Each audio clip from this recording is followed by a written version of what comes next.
Hi friends, dockyard apprentice school, naval dockyard, Mumbai. இவங்க பார்த்தீங்கன்னா apprenticeship ட்ரைனிங்க்கான notification வெளியிட்டிருக்காங்க.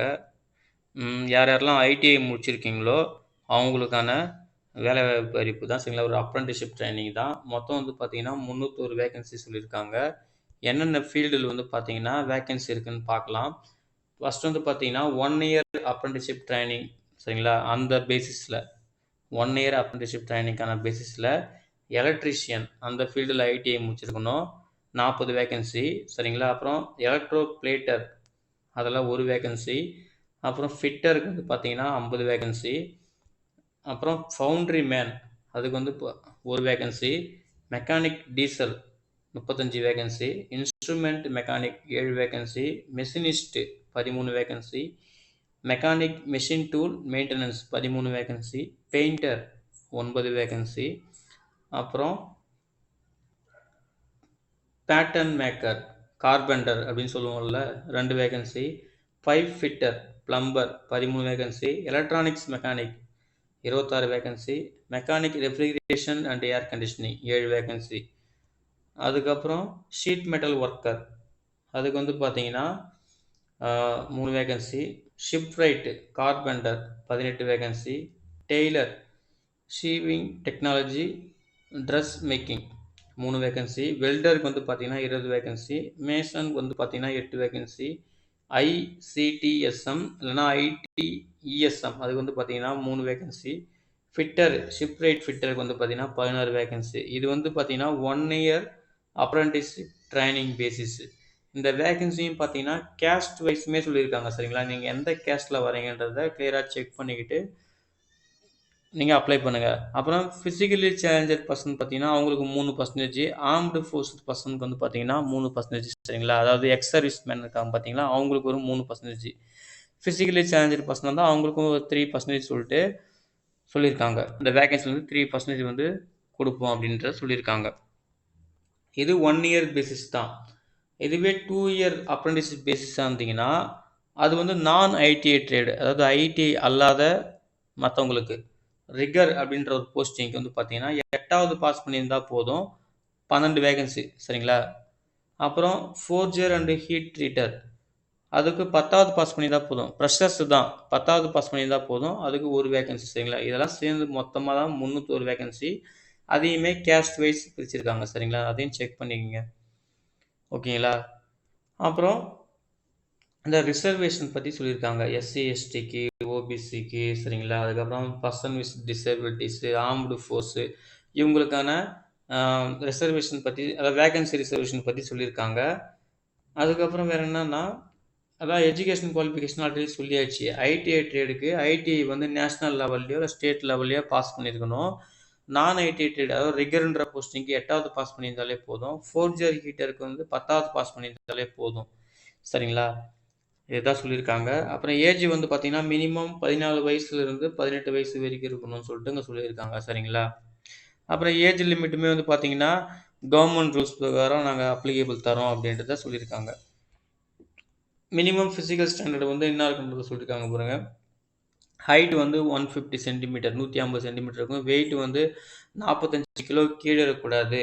அப்புறம் செஸ்ட் எக்ஸ்பான்ஷனு ஐசைட்டு இதெல்லாம் எப்படி இருக்குன்றது சொல்லியிருக்காங்க. கிளியராக படித்து தெரிஞ்சுக்கங்க. சரிங்களா, அப்புறம் ப்ரீவியஸ் அதாவது ட்ரைனிங்கில் யாரெல்லாம் இப்போ சப்போஸ் ஆல்ரெடி அப்ரெண்டிஸ்ஷிப் முடிச்சிருப்பீங்க, இல்லை இப்போ அப்ரெண்டிஸ்ஷிப்பில் இருக்கீங்க, ட்ரைனிங்கில் இருக்கீங்கன்னா அவங்க கண்டிப்பாக நாட் எலிஜிபிள் டு அப்ளை. இதுக்கு அப்ளை பண்ணுறதுக்கான எலிஜிபிள் கிடையாது. ஆல்ரெடி அப்ரெண்டிஸ்ஷிப் ட்ரைனிங் முடிச்சிருந்தாலோ இல்லை அப்ரெண்டிஸ்ஷிப் ட்ரைனிங் இப்போ போயிட்டு இருந்தாலோ நீங்கள் அப்ளை பண்ணக்கூடாது. சரிங்களா, நீங்கள் எலிஜிபிள் கிடையாது அப்படின்னு சொல்லிக்கிறாங்க. அப்போ ஸ்டைஃபண்ட் பார்த்தீங்கன்னா கவர்மெண்ட் நார்ம்ஸ் பிரகாரம் ஸ்டைஃபண்ட் கொடுப்போம் அப்படின்னு சொல்லியிருக்காங்க. அதுக்கப்புறம் வேறு என்ன சொல்லியிருக்காங்கன்னா, செலெக்ஷன் ப்ரொசீஜர் சொல்லியிருக்காங்க. ஃபஸ்ட்டு ரிட்டன் டெஸ்ட் இருக்கும். ரிட்டன் டெஸ்ட்டு முடிஞ்சோடனே பார்த்தீங்கன்னா அதுக்கப்புறம் இன்டர்வியூ இருக்கும். சரிங்களா, அதுதாங்க சொல்லியிருக்காங்க. இப்போது இங்கே என்ன சொல்லியிருக்காங்கன்னா, ஐடிஐ ட்ரேடு இருக்கீங்க பார்த்தீங்களா, ஐடிஐ ட்ரேடு பார்த்தீங்கன்னா பர்சன்டேஜ் ஆஃப் மார்க் பேஸ் பண்ணி ஃபஸ்ட்டு ஃபில்ட்ரு பண்ணுவாங்க. யாரெல்லாம் அப்ளை பண்ணுறாங்களோ ஃபில்ட்ரு பண்ணிவிட்டு அவங்கள பார்த்தீங்கன்னா ரிட்டன் டெஸ்ட்டுக்கு கால் பண்ணுவாங்க. சரிங்களா, ரிட்டன் டெஸ்ட்டுக்கு கால் பண்ணுவாங்க. அதாவது first top 200 candidates R will be called for written exam சரிங்களா. ஒன்ஸ் வந்து அப்ளிகேஷன் க்ளோஸ் ஆயிடுச்சு அப்படின்னு பார்த்தீங்கன்னா, அதுக்கப்புறம் அவங்க வந்து கால் பண்ணுவாங்க ரிட்டன் எக்ஸாமுக்கு வந்து சரிங்களா. அதே போல் நான் ஐடிஐ ட்ரேடுக்கும் அதே போல் தான் பர்சன்டேஜ் ஆஃப் மார்க் பேஸ் பண்ணி அவங்க செலக்ட் பண்ணிப்பாங்க. இது ஐடிஐ ட்ரேடுக்கு வந்து பார்த்தீங்கன்னா பர்சன்டேஜ் ஆஃப் மார்க்ஸ் பேஸ் பண்ணி ரிட்டன் எக்ஸாமுக்கு கால் பண்ணுவாங்க சரிங்களா. கால் பண்ணி ரிட்டன் எக்ஸாம் வந்து நீங்கள் எழுதிட்டீங்க, அதில் குவாலிஃபை ஆகிட்டீங்க பார்த்தீங்கன்னா அப்புறம் உங்களுக்கு இன்டர்வியூ இருக்கும். ரிட்டன் எக்ஸாம் வந்து பார்த்தீங்கன்னா ஓஎம்ஆர் பேஸ்டு, அதாவது மல்டிபிள் சாய்ஸ் கொஷின்ஸ் தான் இருக்கும். அதில் என்ன டாபிக்னு சொல்கிறாங்க பாருங்கள். ஜென்ரல் சயின்ஸ் 35 கொஷினு, மேத்தமெட்டிக்ஸில் வந்து பார்த்தீங்கன்னா 35 கொஷினு, ஜென்ரல் அவேர்னஸில் 30 கொஷின் சொல்லிட்டு இருக்கும். நெகட்டிவ் மார்க்லாம் எதுவும் கிடையாது. ராங் ஆன்சருக்கு நெகட்டிவ் மார்க்கு கிடையாது சரிங்களா. ராங் ஆன்சருக்கு நெகட்டிவ் மார்க் கிடையாது. அப்புறம் டைமிங் பார்த்தீங்கன்னா 2 ஹவர்ஸ் எக்ஸாம் டைமிங் சரிங்களா. 2 மணி நேரம் டைம் தராங்க எக்ஸாமுக்கு. அப்புறம் வந்து கொஷின் வந்து பார்த்தீங்கன்னா ஹிந்தி இங்கிலீஷில் மட்டும்தான் இருக்கும். கொஷின் பேப்பரு ஹிந்தி இங்கிலீஷில் மட்டும்தான் இருக்கும் சரிங்களா. அதே போல் எக்ஸாம் சென்டர் வந்து எங்கே இருக்குன்னு பார்த்தீங்கன்னா மும்பையில் மட்டும்தான் இருக்கும். எக்ஸாம் வந்து எப்போ நடக்கும் பார்த்தீங்கன்னா மே இல்லைனா ஜூன் நடக்கும் சரிங்களா. மேல இல்லைனா ஜூனில் நடக்கும் அப்படின்னு சொல்லியிருக்காங்க. அப்புறம் ப்ரொவிஷ்னல் மெரிட் லிஸ்ட் சரிங்களா. அதுக்கப்புறம் ஒன்ஸ் ரிட்டன் எக்ஸாம் வந்து முடிஞ்சிச்சு, ஷார்ட் லிஸ்ட் பண்ணிட்டாங்க அப்படின்னு பார்த்தீங்கன்னா இன்டர்வியூக்கு வந்து கால் பண்ணுவாங்க. இன்டர்வியூவில் வந்து பார்த்தீங்கன்னா அந்த டாக்குமெண்ட்லாம் நீங்கள் வந்து கையில் வச்சுருக்கணும். ஒரிஜினல் வந்து 10th certificate, ID certificate, Aadhaar card, caste certificate, physically challenger person certificate, ex service man, sports certificate சொல்லிட்டு இதெல்லாம் நீங்கள் ரெடியாக வச்சுருக்கணும். உங்களுக்கு எது எதெல்லாம் அப்ளிகபிளோ அந்த சர்டிஃபிகேட் ரெடியாக வச்சுருக்கணும். அதுக்கப்புறம் அந்த ஓரல் டெஸ்ட்டு, அந்த சர்டிஃபிகேட் கூட டாக்குமெண்ட் வெரிஃபிகேஷன் பண்ணிட்டு ஓரலாக டெக்னிக்கல் ஸ்கில்லை டெஸ்ட் பண்ணுவாங்க. அப்புறம் ஃபைனல் மெரிட் லிஸ்ட் வந்து பார்த்தீங்கன்னா அந்த ஓன் வெப்சைட்லேயே registration.ent.in அந்த வெப்சைட்டில் வந்து அறிவிப்பாங்க. அப்புறம் மெடிக்கல் எக்ஸாம் அவங்க போக வேண்டியதாக இருக்கும் சரிங்களா. மெடிக்கல் ஃபிட்னஸ் அதையும் பார்ப்பாங்க. அப்புறம் தான் ஃபைனலாக வந்து ஆர்டரே கன்ஃபார்ம் பண்ணுவாங்க அப்ரெண்டிஸ்ஷிப் ட்ரைனிங் சரிங்களா. மெடிக்கல் ஃபிட்னஸையும் பார்ப்பாங்க. எப்போ ட்ரைனிங் ஸ்டார்ட் ஆகும்னா ஜூலை மாதம் இல்லை ஆகஸ்ட் மாதம் இந்த வருஷம் அப்போ ட்ரைனிங் ஸ்டார்ட் ஆகும். அதே போல் ட்ராவல் எக்ஸ்பென்ஸ்லாம் தர மாட்டாங்க.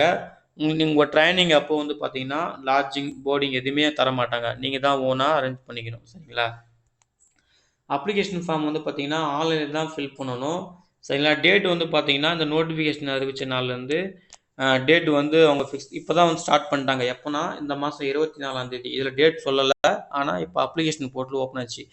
24/2024 சரிங்களா. 24/4/2024 ஏப்ரல் மாதம் 24ஆம் தேதி அப்ளிகேஷன் ஸ்டார்ட் ஆச்சு. எப்போ க்ளோஸ் ஆகுதுன்னு பார்த்தீங்கன்னா 10ஆம் தேதி, அடுத்த மாதம் 10ஆம் தேதி 5/2024. மே மாதம் 10ஆம் தேதி லாஸ்ட் டேட்டு சரிங்களா. ஏப்ரல் மாதம் 24ஆம் தேதி ஸ்டார்ட் ஆயிடுச்சு அப்ளிகேஷனு. மே மாதம் 10ஆம் தேதியோட அப்ளிகேஷன் வந்து க்ளோஸ் ஆகுது சரிங்களா.